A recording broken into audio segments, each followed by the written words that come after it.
Él forma parte de una generación fundamental, cardinal para la historia del México contemporáneo, que es la generación que nace en la década de 1930. ¿Por qué es una generación fundamental?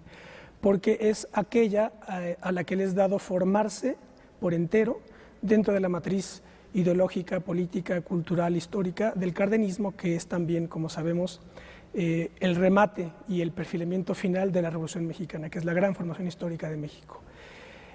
Además de ello, de esta singularidad generacional, tienen también la virtualidad y el privilegio, vale decirlo, de haber sido también un testigo de la formación de esa generación de cerca. Esto es así porque su padre fue el general Lázaro Cárdenas y su padrino Francisco J. Mújica. Se trata de Cuauhtémoc Cárdenas. Él es nuestro invitado el día de hoy y en la hora siguiente conoceremos sus evocaciones. Quédese con nosotros, esto es Plaza de Armas.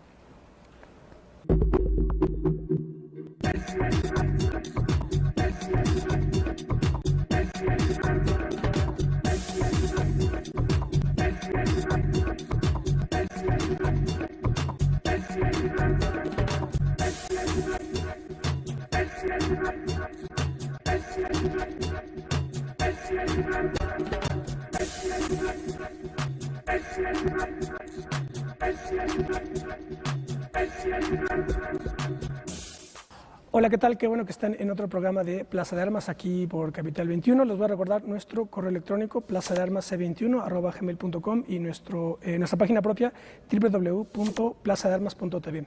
Bueno, pues tenemos el privilegio de contar el día de hoy con la presencia del ingeniero Cuauhtémoc Cárdenas. Hola, ingeniero. Gracias por aceptar la invitación. Tardes o días. Bueno, inicié con este planteamiento generacional porque haciendo la investigación para la entrevista empecé a sacar datos generacionales precisamente. Entonces me pareció fundamental esto que digo de esta generación de la década del 30, que podemos, digamos, tener como flancos a Carlos Fuentes, que nace en 1928, y Carlos Monsiváis, que nace en 1938. Esa generación tiene, por ejemplo, al ingeniero Cuauhtémoc Cárdenas, que nace en 1934, Porfirio Muñoz Ledo nace en 1933, Manuel Bartlett en 1936, Bernardo Batis en el 36 también, Heberto Castillo nace en 1928, Víctor Flores Olea en el 32, Miguel Alemán Velasco en el 32, Miguel de la Madrid en el 34, Rosario Barra nace en el 27, Margot Glantz en 1930, Elena Poniatowska en 1932. Todos ellos han sido protagonistas, forjadores del México que tenemos hoy. Pero han venido otras generaciones, como por ejemplo, Carlos Aníbal de Gortari nace en 1948, Pablo Gómez nace en el 46, Ernesto Zedillo en el 51, Vicente Fox en el 42, y luego vienen más. Héctor Aguilar Camín en el 46, Enrique Krause en el 47. Es otra generación, pero la generación de usted, ingeniero, digamos, sus perfiles son los perfiles del cardenismo, la de la generación y la de la Revolución Mexicana. ¿Podríamos decir que es la última generación que pelea por esos principios revolucionarios?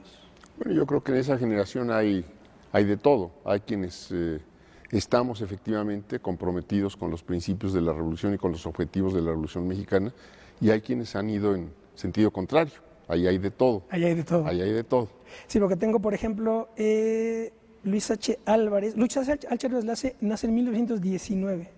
Sí, pero Miguel de la Madrid, por ejemplo, pues claro, es de esa generación. Justamente claro, el que inicia el desmantelamiento de la obra constructiva de la Revolución Mexicana, consciente y sistemáticamente como cabeza del gobierno. Hay un momento de ruptura dentro del régimen priista, ingeniero, con el general Lázaro Cárdenas, que fue, podríamos decir, en el gobierno de López Mateos.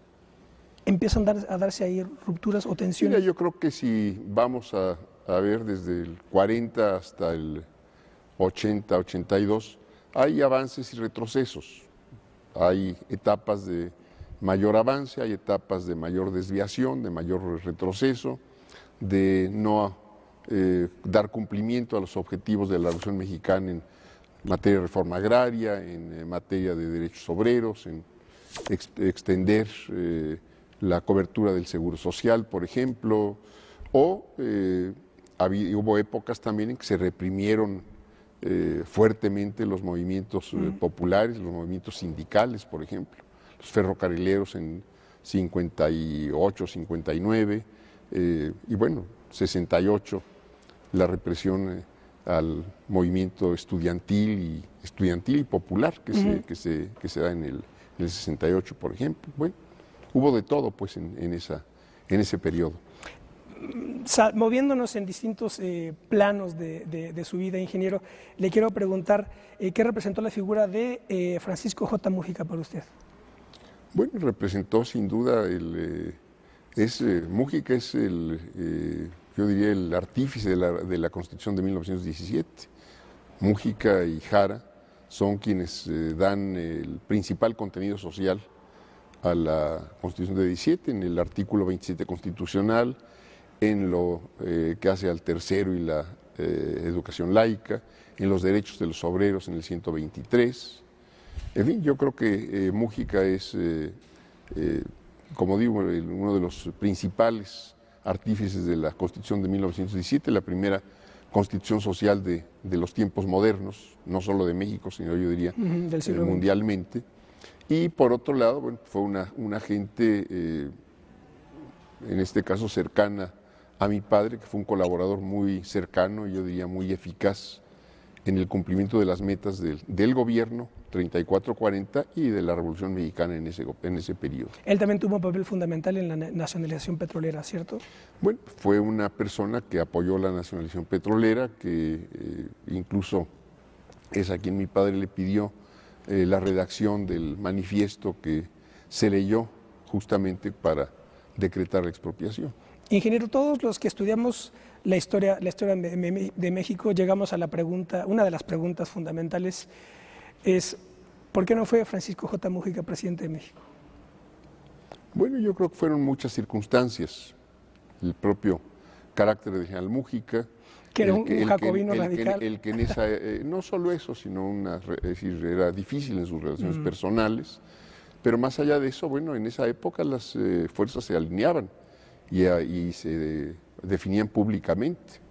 Públicamente se definieron las organizaciones sociales que se habían creado en esa época, la CNC, la CTM, los principales sindicatos, los diputados y senadores se definían también en favor de quién estaban. Y bueno, había un grupo que estaba a favor del general Múgica, había otro grupo que estaba, en el caso del PRM, en favor del general Ávila Camacho. Y bueno, pues fueron finalmente las fuerzas que se fueron agrupando y alineando, y seguramente también pues la circunstancia internacional. Claro, la Segunda Guerra, ¿no? Internacional hacía que hubiera que pensar en cuidar la expropiación, en que no fuera a dársele marcha atrás a la expropiación con un gobierno conservador, y en este caso, pues yo digo, las circunstancias llevaron a que la decisión final fuera en favor del general Manuel Ávila Camacho. ¿El destino del país hubiera sido distinto si hubiera estado Múgica? Mira, si entramos a los hubieras, pues todo hubiera sido distinto y todo hubiera sido igual, ¿no? ¿Quiénes fueron sus grandes influencias en su formación, ingeniero? Mía, mi padre, sin duda alguna. Mi padre y mi madre. Y de figuras de la vida política nacional de esos tiempos, no sé, don Jesús Silva Herzog. Bueno, los conocí. Javier Rojo Gómez. Los conocí, pero no podría yo decir ni que haya sido alumno de ellos en ningún sentido, ni tampoco que haya tenido yo un trato más allá de un trato pues social, por razones de edad, entre otras razones. Ingeniero, ¿cuál fue la relación de su padre con José Vasconcelos y cuál la de usted en caso de que haya tenido alguna vez contacto? De mi padre no creo que haya habido ninguna relación cercana. Eran antagónicos, ¿no? Vasconcelos fue un crítico del gobierno 34-40, fue una gente que estuvo alineada con las corrientes nazistas en aquella época, con el fascismo, que estuvo alineado con el golpe de Estado en España, esto es con el franquismo español, o sea que no había contacto, por lo menos ideológico, con mi padre. No sé si se hayan conocido personalmente, lo desconozco. Yo no conocí a Vasconcelos personalmente, nunca tuve trato con él, y pues lo veo como una persona que echó abajo su obra constructiva cuando amargado siguió yendo en contra de todo lo que él mismo había creado. Sí, porque hay una paradoja. Me decía, por ejemplo, Porfirio Muñoz Ledo que su generación se formó dentro digamos, del nacionalismo revolucionario cardenista y en las escuelas de José Vasconcelos. Un poco pues yo no sé cuáles eran las escuelas de José Vasconcelos, yo no podría decir lo mismo. No se refería al proyecto educativo de la Secretaría de Educación. Pues no creo, yo creo que Vasconcelos está en la recreación realmente de la universidad y el impulso sin duda de la educación y de la cultura, pero yo no creo que haya habido un proyecto vasconcelista de educación, al menos no en lo que a mí me tocó como formación. Claro. Ingeniero, internacionalmente también su generación fue marcada por dos eventos decisivos, Guatemala en el 54 y la Revolución Cubana, que después, corríjame usted, todo esto influye de alguna manera en la configuración del Movimiento de Liberación Nacional del 61. ¿Es así?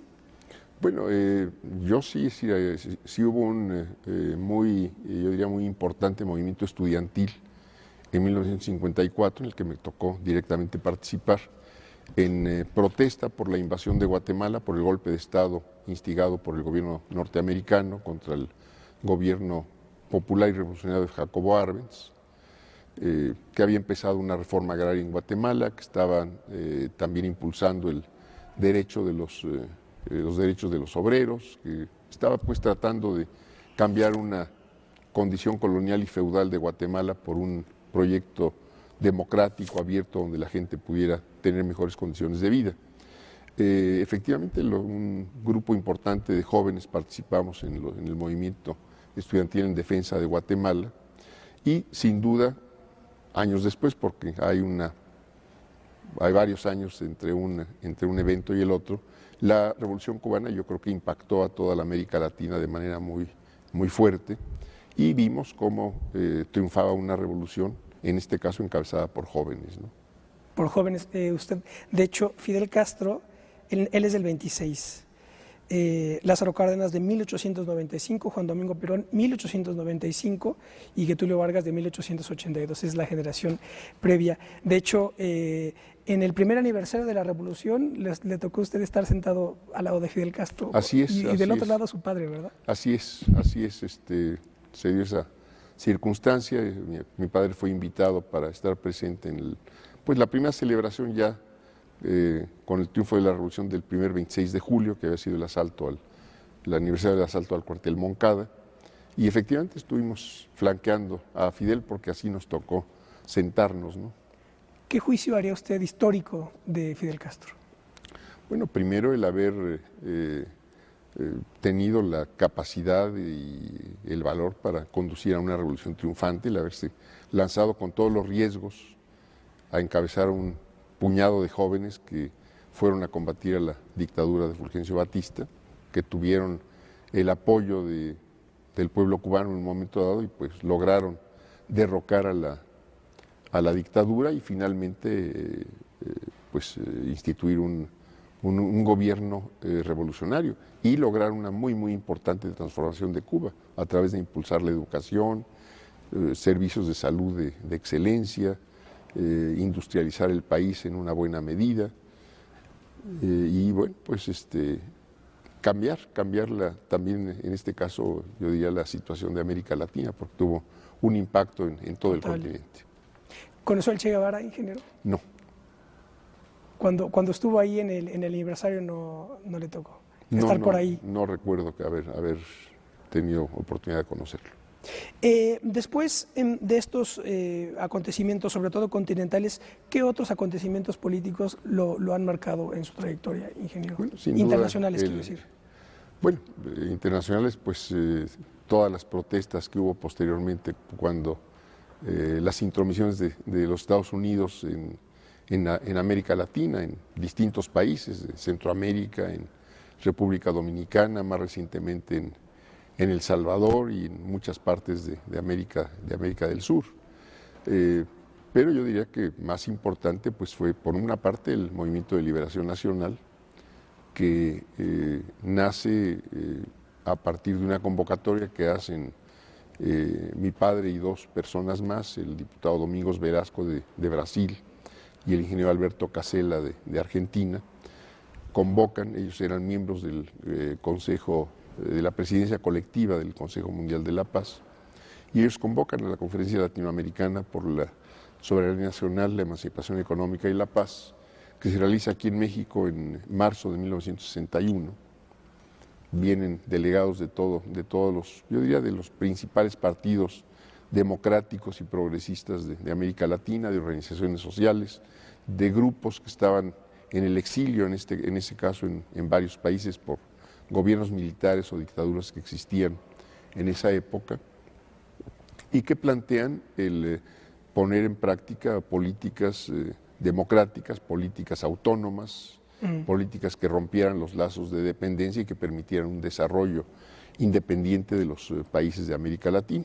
En este caso también la defensa, fue uno de los propósitos de la Conferencia Latinoamericana, la defensa de la Revolución Cubana, que estaba siendo ya hostilizada por los Estados Unidos. ¿Esto se da paralelamente a la organización de la Tricontinental en Cuba?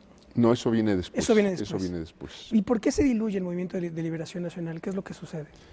Bueno, el movimiento tiene una presencia en todo el país, era un movimiento que nace claramente con el propósito de consolidarse como una fuerza plural. Había gente de distintos partidos políticos dentro del Movimiento de Liberación Nacional, había gentes que pertenecían a organizaciones sociales, había quienes no teníamos ninguna participación ni en un partido político ni en una organización política o social, que yo creo que era la mayor parte, y bueno, yo creo que fue un proyecto que no alcanzó a madurar, que conflictos internos, el que algún grupo pretendió jalar al Movimiento de Liberación Nacional a una participación electoral, en este caso una participación electoral con un candidato no registrado, candidato independiente a partir de un Frente Electoral del Pueblo que impulsó el Partido Comunista en esa época. El candidato fue Ramón Danzós, dirigente agrario de la zona del Yaqui en Sonora, pero que el movimiento como movimiento plural pues no, es decir, se había claramente declarado como un movimiento no electoral. Me parece que esto fue un factor que influyó fuertemente en la disolución del movimiento, el que lo hayan tratado de jalar a la participación electoral y el que, bueno, pues ya la gente no vio ahí la posibilidad de consolidar este movimiento plural para cumplir los objetivos que se había planteado la Conferencia Latinoamericana. Viene luego el 68 de México. ¿Qué posición toma usted al respecto ahí? Bueno, yo estaba trabajando profesionalmente en la costa de Michoacán, duré por allá trabajando unos 10 años y desde allá me tocó ver el movimiento, ya me había recibido, ya estaba yo fuera de la universidad, ya varios años fuera de la universidad y varios años también de trabajo profesional en la región del Río Balsas. ¿En qué momento, si es que se dio en estos años, comenzó usted a perfilar la idea de una participación ya más importante dentro de la vida política en terreno electoral?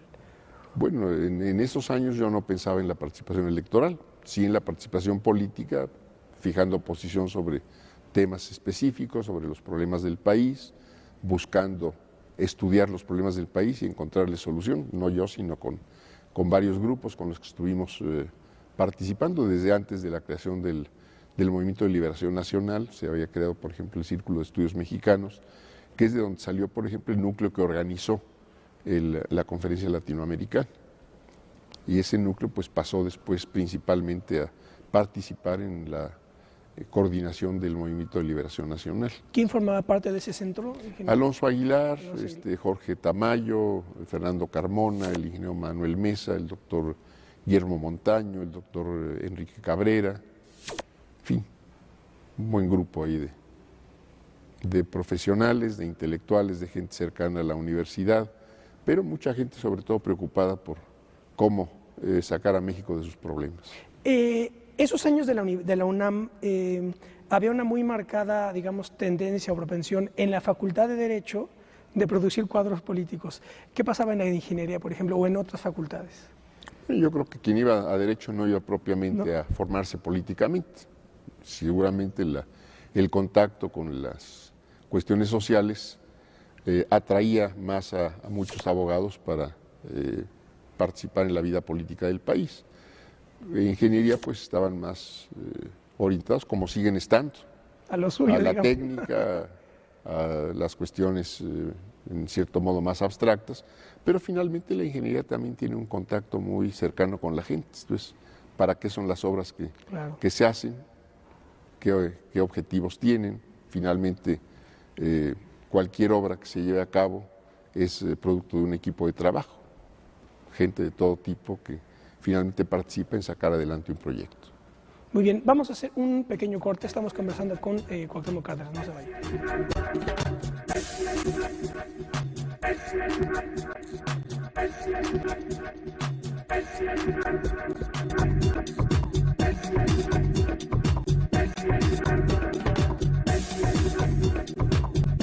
Bueno, ya estamos de vuelta, esto es Plaza de Armas, estamos conversando con el ingeniero Cuauhtémoc Cárdenas, estamos conociendo sus evocaciones para tener el privilegio de, desde el ángulo de su vida, conocer también la historia del país. Ahora que hablábamos de las facultades, ingeniero, muchos de quienes he entrevistado de la Facultad de Derecho, de su generación, hablan siempre de Mario de la Cueva. Pues seguramente fue maestro de muchos de ellos. Sí. ¿Sus maestros en ingeniería quiénes fueron? Pues fueron evidentemente ingenieros. Claro. Esteban Salinas, Alberto Barocio, José L. de Parres, Antonio Coria, en fin, Antonio Dovalí, Alberto Dovalí. Y en el Politécnico también cobra importancia para la formación de técnicos e ingenieros del país. Sin duda, a partir de que nace en 1937, el Politécnico ha sido un muy importante productor de técnicos y profesionistas que se han involucrado, yo diría la mayor parte de ellos, en impulsar el avance del país y que han militado en las corrientes progresistas desde el punto de vista político. ¿Y el papel de los exiliados españoles, ingeniero, de los republicanos españoles? Bueno, vinieron a dar una contribución muy importante al país. Esto es, hubo de todo. Quizá los más conocidos pues, son los políticos y los intelectuales, pero llegaron muchas gentes de trabajo en muy diversas actividades. Muchos médicos, muchos profesores en la universidad, en el Politécnico, en universidades de provincia, gente que desarrolló empresas editoriales, Eulalio Ferrer. impresión, impresores, llegó gente que se fue a trabajar al campo, gente que creó talleres de distinto tipo, en fin, llegó de todo, impresores, llegó gente de todo tipo, en los 25, 30 mil españoles que llegaron en los años de la inmigración republicana. Apoyados y que precisamente estuvieron en Morelia, ¿no? Los niños de Morelia. Bueno, los niños de Morelia fue el primer grupo que llegó, un grupo de poco menos de 500 niños que llegó a Morelia, que los recibió el gobierno de México y los alojó precisamente en Morelia, en una escuela donde estuvieron ya conviviendo con niños mexicanos y de hecho integrándose al país. De ahí se formaron pues muchas familias ya con mexicanos y gente que, como digo, ha contribuido con su trabajo, con su creatividad, con el impulso para también mejorar nuestro país. Pensando un poco en esta influencia de estos españoles, sobre todo en la Casa de España y en el Colegio de México, le quiero preguntar, ¿trata usted, por ejemplo, con Alfonso Reyes, con Daniel Cosio Villegas, con todos ellos? Pero primero, creo que es importante que establezcas las diferencias, diferencias de edad. Esto es, cuando crean el Colegio la Casa de España, Colegio de México, pues yo tenía 5 o 6 años. Claro, pero me refiero después, sí. Entonces, el trato de un niño con un intelectual de la talla de Alfonso Reyes, pues no es precisamente de convivir de tú a tú. A él lo conocí, tuve la ocasión, el honor y el gusto de conocer a don Alfonso, pero ya tiempo después, como joven, poco tiempo antes de que él falleciera, pero no puedo decir que haya tenido una amistad ni con ellos. Conozco desde luego el desarrollo de lo que fue la Casa de España, se convierte en el Colegio de México y en lo que es a una de las más importantes instituciones en la formación profesional, en la cultura, la investigación, las ciencias sociales en el país. Ingeniero, evidentemente que uno de los momentos más difíciles de su vida fue la muerte del general Lázaro Cárdenas.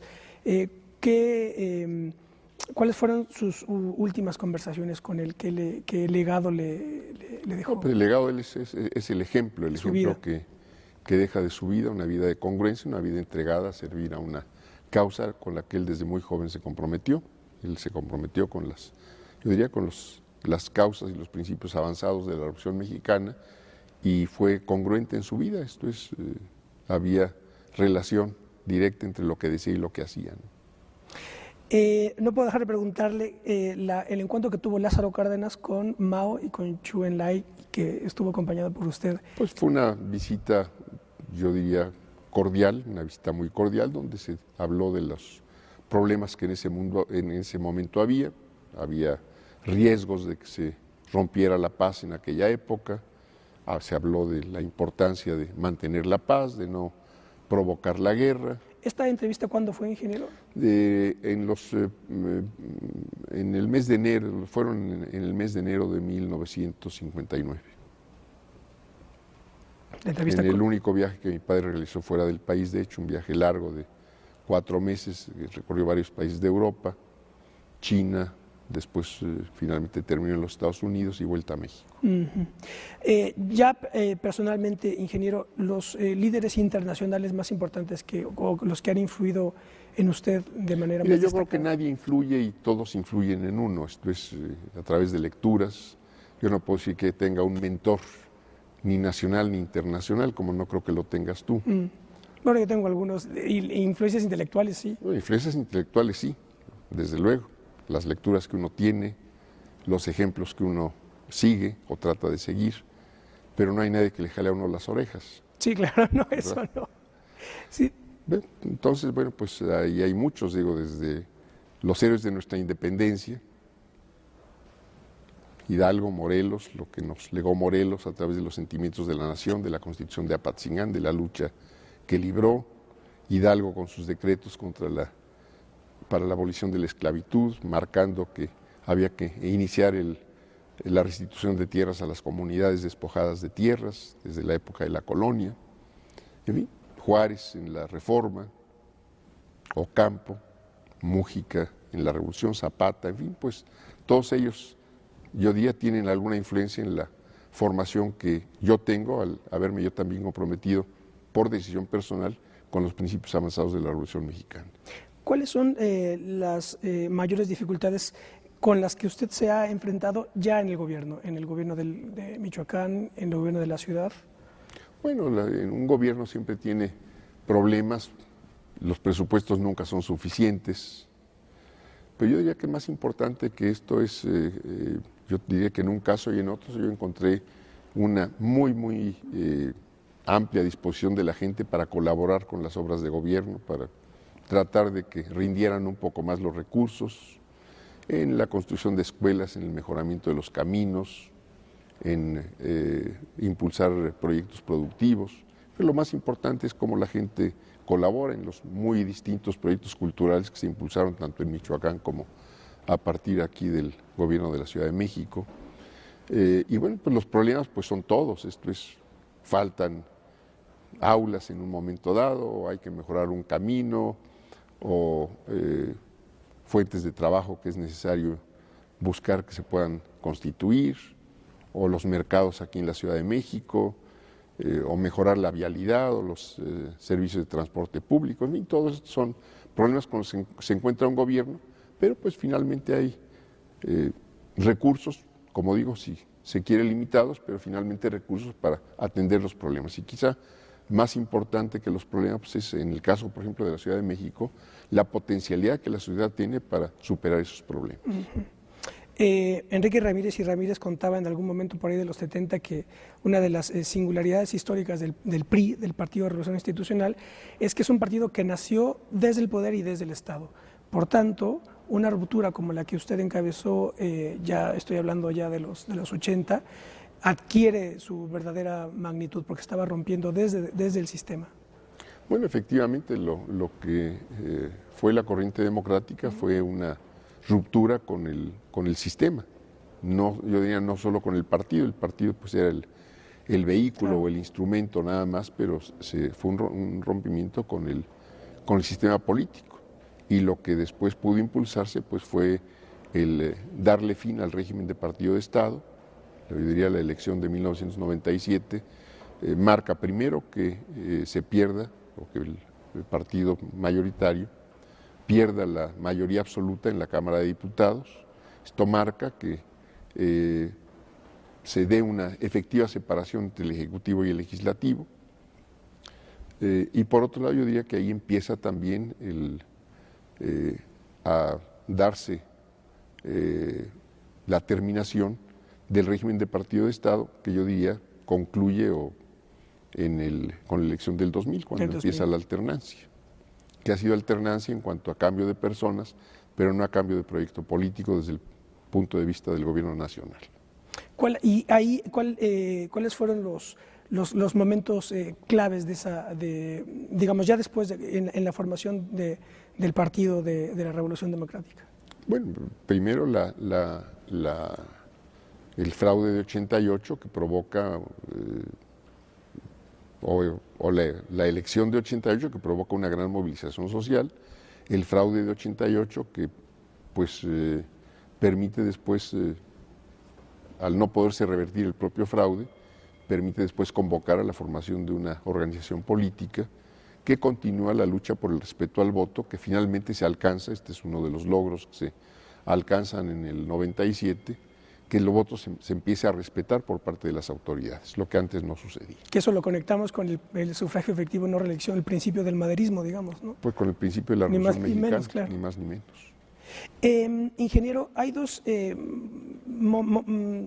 pasándonos a la crisis de 2006 con relación a la de 1988. Hay una crisis al interior del sistema, digamos, provocada por ustedes y encabezada por ustedes, y también hubo otra en 2006. La estrategia después de 1988 fue organizar un partido, mantener diputados en el Congreso, pero no organizar, digamos, un gobierno legítimo, un gobierno paralelo. En 2006 lo que pasó fue, se desconoció al gobierno, se organizó un gobierno legítimo, pero también se mantuvieron los diputados, digamos, que se lograron. ¿Qué balance puede usted hacer crítico respecto de estas dos estrategias para lograr una transformación en el sentido en el que se está? Bueno, primero que fueron dos elecciones muy distintas. Entonces, en la elección de 1988 hubo un fraude cometido de la manera más burda. Esto es, se expulsó a los representantes de la oposición de las casillas, se robaron las urnas, aparecieron los votos tirados en basureros, en barrancas, hubo una gran violencia en todo lo que fue la jornada electoral. Después hubo una serie de protestas durante varios meses tratando de revertir el fraude, se presentaron todos los recursos que la ley permitía, tratando de echarlo abajo. En 88 no se contaron los votos del 45% de las casillas del país, esto es de 25,000 casillas, que correspondían en esa época al 45% del total. Sus votos nunca se contaron, se inventaron. En el 2006, pues aparentemente se contaron los votos del 100% de las casillas, no se objetó el conteo de los votos. Lo que dijo el Tribunal Electoral es que las intromisiones indebidas del Ejecutivo, entre otras cosas, habían puesto en riesgo el resultado de la elección, que debió haberse anulado la elección, pero el Tribunal Electoral no se atrevió a dar ese paso. Entonces son dos situaciones totalmente diferentes, o dos elecciones que tienen una calidad muy distinta una y otra, por ejemplo. Pero yo creo que, bueno, no sé cuál sería su juicio al respecto, pero yo creo que al margen de sus determinaciones concretas, digamos, la escala del enfrentamiento con el régimen y con el sistema me parece que era la misma. Puede ser equivalente, ¿no? Puede ser equivalente. Yo recuerdo un comentario que hace Vasconcelos a Manuel Carballo en el libro Protagonistas de la Literatura Nacional, cuando, no es cierto, no es en la entrevista de Carballo, es en el proconsulado. Vasconcelos está en la campaña el 29 y un periodista del Times de Londres le dice, ¿sabe qué? Debería usted ya no siga su campaña porque no va a ganar, los ingleses estamos con el régimen, los gringos también. Y entonces dijo Vasconcelos, si hoy no triunfamos, mañana menos. Y dice, permitir un fraude hará jurisprudencia. Pues sí, después se fue a Guaymas, el plan de Guaymas se fue a vivir a Estados Unidos. No, pero de acuerdo, sí, pero yo el problema que veo es aquí, digamos, el asunto de que se puede realizar, y yo creo que tiene que ver, me parece, con la solidez con la que se organizó el sistema y el partido de Estado, precisamente por lo dicho por Ramírez y Ramírez, que es muy difícil cambiarlo, muy difícil. No sé qué le parezca a usted. Y lo que me parece dramático es que quizá el discurso de la transición democrática o el discurso de la revolución democrática puede que ya haya dado todo lo que tenía que dar. Pues puede ser, yo creo que el país todavía requiere de cambios importantes, requiere de mayor expansión de la propia democracia, una democracia más participativa, no solo representativa, una forma de que el ciudadano pueda tomar decisiones no solo para elegir a sus gobernantes y representantes, sino también la calidad de trabajador en el centro de trabajo, cómo se organiza el centro de trabajo, cómo se reparten las utilidades, cómo se reparten los beneficios de la productividad que se obtiene entre el capital y el trabajo, cómo puede uno tomar decisiones en la calidad de usuario de servicios públicos o de residente de una colonia, de un municipio, cómo puede uno tomar decisiones también en calidad de consumidor de productos básicos. En fin, todo esto yo creo que todavía tenemos que avanzar en nuestra propia edificación democrática, en introducir figuras a la Constitución como el referéndum, el plebiscito, la revocación de mandato, que son cuestiones delicadas incluso en su reglamentación. Todo esto está pendiente de realizarse. Ingeniero, ¿qué usted como representante y la generación de la que estoy hablando, de esta viga histórico-ideológica que atraviesa el país y que lo traba, digamos, lo organiza, que es la de la Revolución Mexicana, el cardenismo revolucionario? ¿Qué opina usted de esta deriva que encuentro yo, por ejemplo, en el PRD hacia la socialdemocracia? O en general, cuando se habla de izquierda, que a mí me pone muy nervioso, cuando se habla de izquierda moderna es hablar de socialdemocracia, cuando a mi juicio la matriz que mantiene este país es la de la Revolución Mexicana y precisamente la del cardenismo. Bueno, yo no sé qué quiera decir socialdemocracia para quienes aquí se definen como socialdemócratas, porque yo tampoco. Aquí primero había que hablar de contenidos y no de geometrías políticas, o solo de conceptos abstractos, al final de cuentas. Para mí, pues, es muy claro, es decir, la Revolución Mexicana buscó primero igualdad, que es además valor fundamental de la democracia, igualdad de oportunidades, vida digna para todos, salario suficiente, seguridad social, educación, acceso a la educación para todos, en todos los grados, educación laica y gratuita la que imparte el Estado. En fin, yo creo que son objetivos todavía por alcanzarse y que son objetivos claramente planteados por la Revolución Mexicana, sobre todo en sus representativos más avanzados. Porque yo en discusiones y en charlas y en debates veo una tendencia muy acusada, sobre todo en nuevas generaciones, que me parece lo peor, que quieren como tratar ya de borrar el nacionalismo, vinculan nacionalismo con populismo, ya no quieren hablar de la Revolución Mexicana, y eso me parece deplorable, porque es un poco lo que hace este país. Yo creo que cada quien tiene su forma de entender la vida y de entender las transformaciones sociales, pero yo creo que la Revolución Mexicana sigue vigente. Los objetivos de la Revolución Mexicana no se han cumplido cabalmente, todavía hay mucho que hacer en ese aspecto. Cómo aprovechar los recursos del país para el progreso del país mismo, cómo integrarnos con América Latina, cómo lograr una mayor expansión de la cultura, del arte, el respeto a los derechos de las minorías, la integración, reconociendo sus peculiaridades de los grupos indígenas al desarrollo del país. En fin, yo creo que hay mucho que hacer todavía si simplemente vemos lo que fue y lo que ha sido la Revolución Mexicana. Manteniendo, digamos, la matriz, ¿no? Que a mí manteniendo la línea ideológica, política, de realizaciones de la Revolución Mexicana. Por eso a mí me interesaba hacer este señalamiento generacional, que por eso a mí esta generación, la de usted, me parece la fundamental, porque es la que, como digo, se forma dentro de esta corriente del Pues sí, nacionalismo. como decía yo al principio, es decir, hay quien está a favor y hay quien está en contra, ¿no? Claro, claro, hay que rescatar lo bueno, digamos. Vamos a hacer otro corte, estamos conversando con el ingeniero Cuauhtémoc Cárdenas. No se vayan.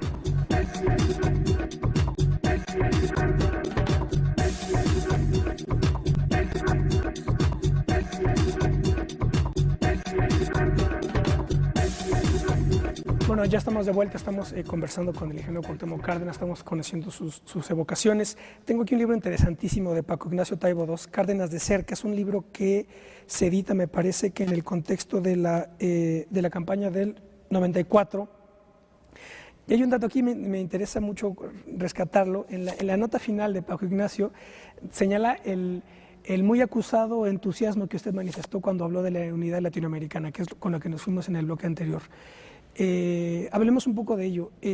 Yo cada vez, bueno, evidentemente que con los neoliberales y la tecnocracia en el poder, pues cada vez se le dio más la espalda a América Latina. Pero a mí me interesa también el entusiasmo que usted tiene. Mira, yo creo que habría que ver esto. Quienes están saliendo, quienes están resolviendo los grandes problemas sociales y económicos en esta época, o quienes los están resolviendo con menos dificultades, yo no diría con más facilidad, pero sí con menos dificultades, son los países o los conjuntos de países, en este caso, que forman grandes masas territoriales, grandes masas demográficas y que tienen un potencial económico importante. La Unión Europea sería el ejemplo más claro de conjunto de países, pero los Estados Unidos o China o Rusia o la India, que tienen un enorme potencial demográfico en sus capacidades productivas, en la extensión de su territorio. Entonces yo creo que América Latina, y no solo pensando en la utopía de la unidad latinoamericana, que podría pensarse que es simplemente una cuestión utópica nacida de la historia, ¿no? Yo creo que con realismos habría que pensar que si América Latina quiere salir adelante, tiene que pensar en aprovechar la raíz común que existe. Hay una historia común de América Latina, por lo menos de los últimos 4 siglos, ¿no? 3 siglos, 4 siglos.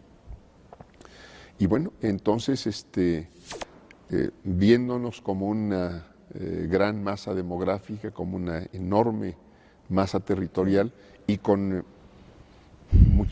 con una enorme diversidad de recursos naturales y estructuras productivas, con una muy importante estructura creativa, intelectual, escuelas, universidades, centros de investigación. Yo creo que tenemos que pensar seriamente en el caso de México, en acercarnos más a América Latina y en acercarnos más a los procesos de integración política y económica que ya están teniendo lugar sobre todo en la parte sur del continente, que van despacio.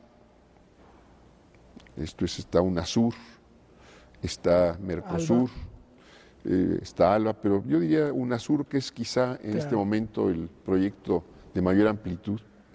Pensemos que la Unión Europea, cuando nació como comunidad del carbón y del acero, pues que duró 50 años para llegar a constituirse como Unión Europea, ¿no? 50 o más de 50 años. Entonces, en el caso de América Latina, habría que empezar también a pensar seriamente cómo avanzar en este proceso de integración política, económica, cómo poder desarrollar políticas comunes en aquellas áreas donde sea menos difícil instrumentar políticas comunes.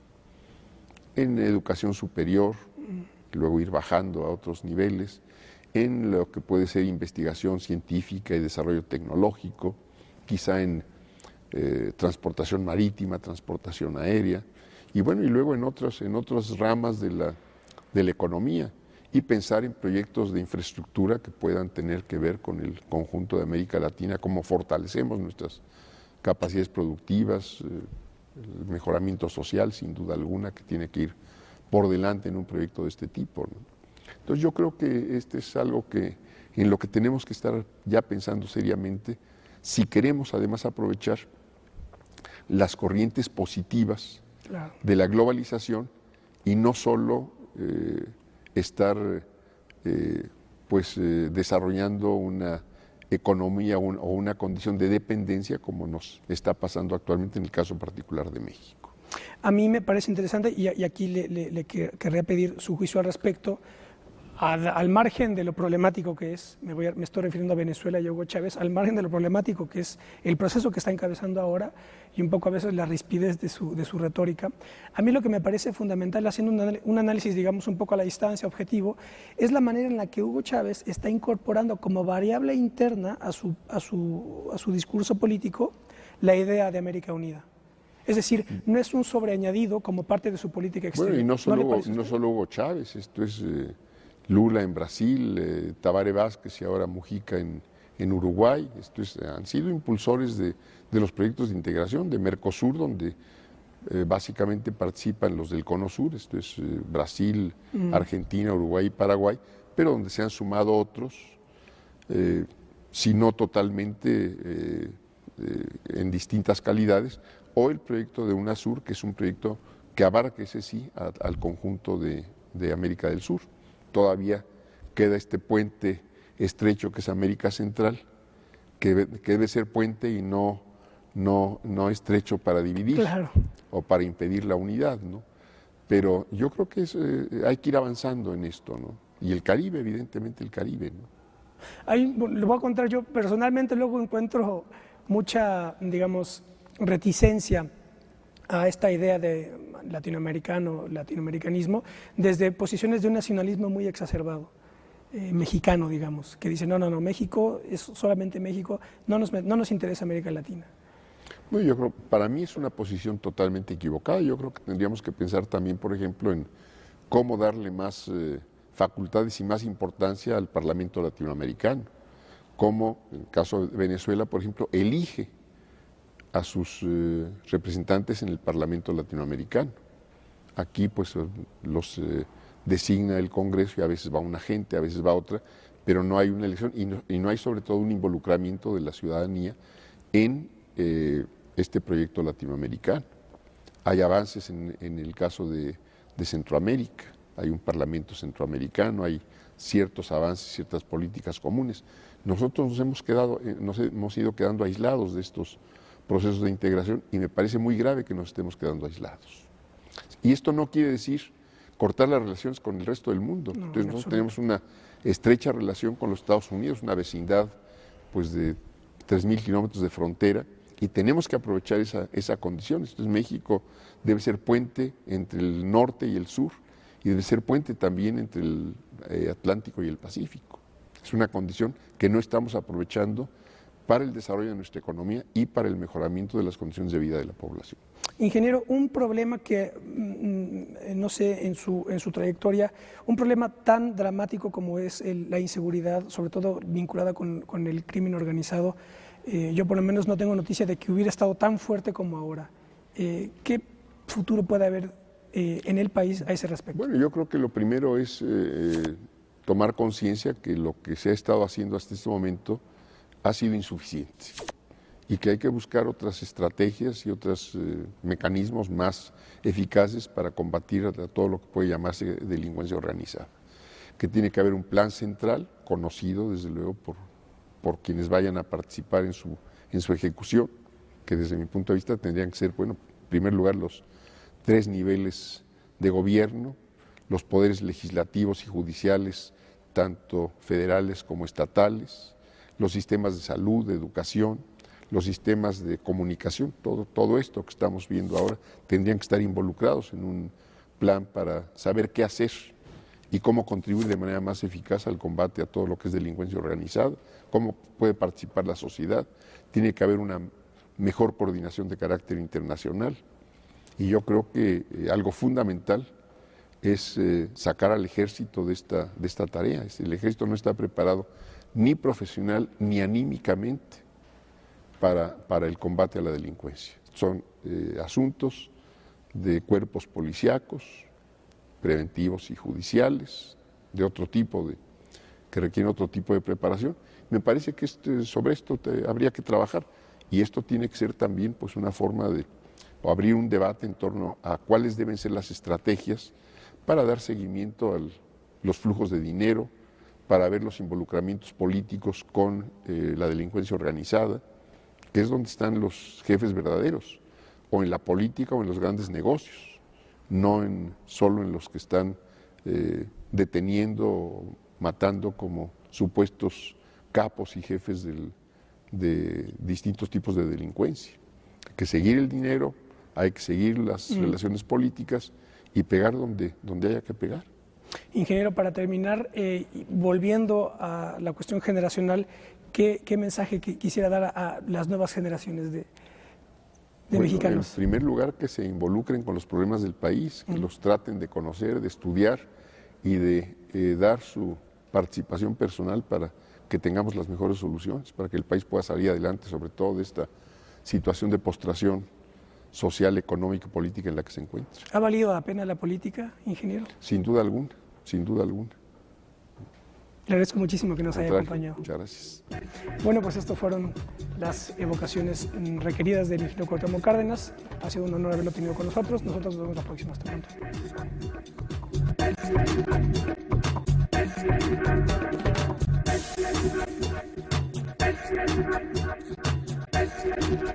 Mújica y Jara son quienes dan el principal contenido social a la Constitución de 17, en el artículo 27 constitucional, en lo que hace al tercero y la educación laica, en los derechos de los obreros en el 123.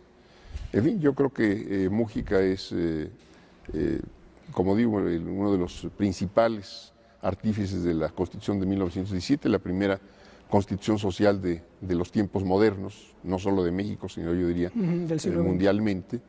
Y por otro lado, bueno, fue una gente, en este caso cercana a mi padre, que fue un colaborador muy cercano, yo diría muy eficaz en el cumplimiento de las metas del gobierno 34-40 y de la Revolución Mexicana en ese periodo. Él también tuvo un papel fundamental en la nacionalización petrolera, ¿cierto? Bueno, fue una persona que apoyó la nacionalización petrolera, que incluso es a quien mi padre le pidió la redacción del manifiesto que se leyó justamente para decretar la expropiación. Ingeniero, todos los que estudiamos la historia de México llegamos a la pregunta, una de las preguntas fundamentales es ¿por qué no fue Francisco J. Mújica presidente de México? Bueno, yo creo que fueron muchas circunstancias, el propio carácter. En el gobierno de López Mateos empiezan a darse ahí rupturas o tensiones. Mira, yo creo que si vamos a ver desde el 40 hasta el 80, 82, hay avances y retrocesos. Hay etapas de mayor avance, hay etapas de mayor desviación, de mayor retroceso, de no dar cumplimiento a los objetivos de la Revolución Mexicana en materia de reforma agraria, en materia de derechos obreros, en extender la cobertura del seguro social, por ejemplo, o hubo épocas también en que se reprimieron fuertemente los movimientos populares, los movimientos sindicales, por ejemplo, los ferrocarrileros en 58, 59, y bueno, 68, la represión al movimiento estudiantil y popular que se da en el 68, por ejemplo. Bueno, hubo de todo pues en ese periodo. Moviéndonos en distintos planos de su vida, ingeniero, le quiero preguntar ¿qué representó la figura de Francisco J. Mújica para usted? Bueno, representó sin duda, Mújica es yo diría el artífice de la Constitución de 1917. Él forma parte de una generación fundamental, cardinal para la historia del México contemporáneo, que es la generación que nace en la década de 1930. ¿Por qué es una generación fundamental? Porque es aquella a la que les es dado formarse por entero dentro de la matriz ideológica, política, cultural, histórica del cardenismo, que es también, como sabemos, el remate y el perfilamiento final de la Revolución Mexicana, que es la gran formación histórica de México. Además de ello, de esta singularidad generacional, tienen también la virtualidad y el privilegio, vale decirlo, de haber sido también un testigo de la formación de esa generación de cerca. Esto es así porque su padre fue el general Lázaro Cárdenas y su padrino Francisco J. Mújica. Se trata de Cuauhtémoc Cárdenas. Él es nuestro invitado el día de hoy y en la hora siguiente conoceremos sus evocaciones. Quédese con nosotros, esto es Plaza de Armas.